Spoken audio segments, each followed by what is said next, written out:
Okay, so you have just over 4 hours to fill out your March Madness bracket. Yeah. And then we carry it around. I would carry it around and be with it every really? weekend. Do you laminate it? Yeah, or is we that kind should of laminate because it does get pretty crinkly, but now you got it on the phone, right? You got it yeah. on the phone. So fill that out. First round games tip off at 11:15. So yes, get that done. This morning, our sports department made their way to Wichita to preview the Mizzou and the SIUE games today. Here they are. And good morning and welcome to Wichita, Kansas. Two big basketball games surrounding our local teams today. Frank Cusumano with Corey Miller. Let's begin with game one. SIU Edwardsville against the #1 seed, the Houston Cougars. 28.5-point spread. If you're interested in that kind of Yes. thing here in Wichita in game number one.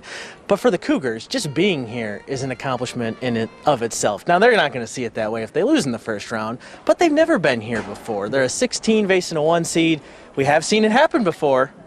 I just wonder if they can handle that suffocating pressure by Houston, because that's the one team you normally can't run any offense against. Then, 6:30 tonight, it's going to be one of the fastest teams in college basketball, the Missouri Tigers, against the slowest team, Drake, who won 30 games. Trying not to get too into hyperbole here, but we watched Mizzou practice today. They look like the Globetrotters out here. I mean, Duncan flying all over the place, very impressive. And it was good to see Mark Mitchell out here. A little bit of a concern with his knee out of the SEC tournament. Looks like he's good to go. The Tigers can fill it up from just about anybody. And the key is for Mizzou stopping Bennett Sturtz, the player of the year in the Missouri Valley Conference, a guy who's like 6'3", who just gets his shot, only player in America to lead his conference in scoring, assists, and steals. He's a special player. Anthony Robinson probably going to be on him. All SEC defensive team. That's a big assignment, and if Mizzou wants to win, they're going to have to shut him down. We'll have expanded coverage throughout the day on 5 on Your Side. For Corey Miller, I'm Frank Cusumano. Let's send it back. I'm excited about the games, but I want a road trip with those two. Oh, yeah. Did you see I those want to party with smiles? those guys. Yeah, they looked really excited. Yeah, they're going to go cover basketball. Exactly. I'd be pretty excited You've had about that, too. Many like a years good time. experience, Rennie, Yeah. doing the same thing. The crazy thing about covering the NCAA tournament is that you end up going all over the country to watch your teams play. One year when I was working in Washington, D.C., Georgetown and Maryland, two of the teams we covered, finally got to play each other. Ooh. All the way in Boise, Idaho. Oh. Because that's the way the regions used to work out back in those Eden, days. Boise. Yeah. Yes. Now, Mizzou is going to Absolutely. tip off today at 6:25, right? That's exactly and then right. SIUE plays around 1 o'clock this afternoon. Now, SIUE, the Cougars, they're going to be playing the #1 seed Houston, so obviously they've got a lot up against them when it comes to the odds. do. But their fans are really excited because this is the first time they've ever been this far. Yeah. You see, the program actually didn't go D1 until about 2009. So Yeah. it's been not that long of a time that they've been there. Our Corey Miller had an opportunity to run into a couple of former SIUE players. In fact, they were players on the very first basketball team there. Wow. Needless to say, they're very excited about the possibilities.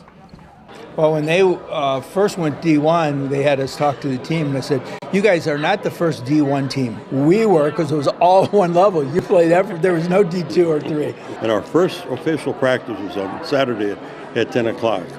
Harry put our uniforms on. We took our team picture. Then he said, gentlemen, take a knee. He said, one day you're going to be so proud of this university because we're going to go to the big dance one day. And so we were no doubt that Harry was always right. And I had no doubt that this was going to happen one day.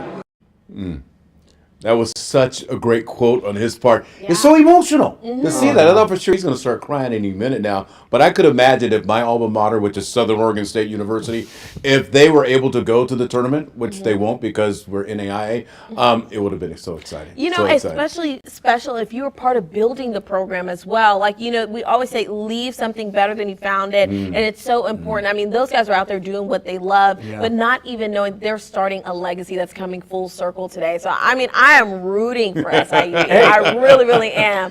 I said earlier, it's never happened. Crazier things have happened. They Much crazier things. You know? Yeah. Houston could come in there thinking they're all this, that, and the other in a Yeah. bag of chips. Yeah. Next thing you know, they get knocked off by SIUE. So it is possible It is. You're saying there's a possibility. chance. There's a possibility. And real quick, my alma mater, Eastern Illinois University, the Panthers. When I was a junior there, we made the NCAA tournament all for right the now. first time ever. All right now. And we played Indiana, and we were all excited. We did a watch party, and we were so pumped. We lost by 31. Bobby Knight's coaching that That's team. exactly right. Yeah. Bracket time, by the way. You said you filled out your brackets. All did. Are you going to do one? I should do one. We're I gonna feel have like, to. at this point, we just have to. We just team up so well in the 4 a.m. Yes, I want to yes. just put mine up against yours. And Rennie, you got to make one too. I- But you yeah. probably have the most basketball knowledge out of Well, I wouldn't everybody go on that the far. table. It's been a long time since I did sports. But here's my question. When you guys are doing your brackets, how do you pick them? Do you go, okay, I want this team to win, and you try to figure out a way for them to get there?